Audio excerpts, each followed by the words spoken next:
My name is Georgia Polk, and this is my screencast on George Washington and John Adams. How did George Washington set a precedent for later presidents? George Washington was going to serve for 3 terms but decided to serve for 2. To this day, presidents only serve for 2 terms. When George Washington was elected to lead the country, everyone was wondering what they should call him. He told them that he just wanted to be called Mr. President, and to this day, that is what we call our leader. What is a presidential cabinet? A presidential cabinet is a group of upper-class officers of the executive branch of the federal government. They are in command by the president.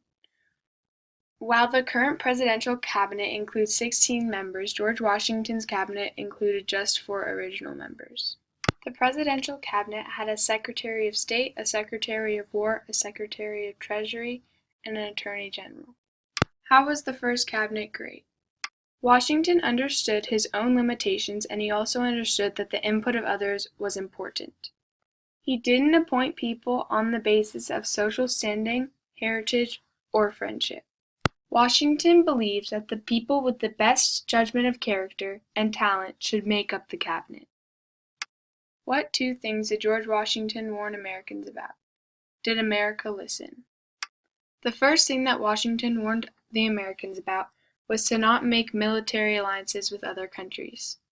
The second thing Washington warned the Americans about was to not get involved in political parties.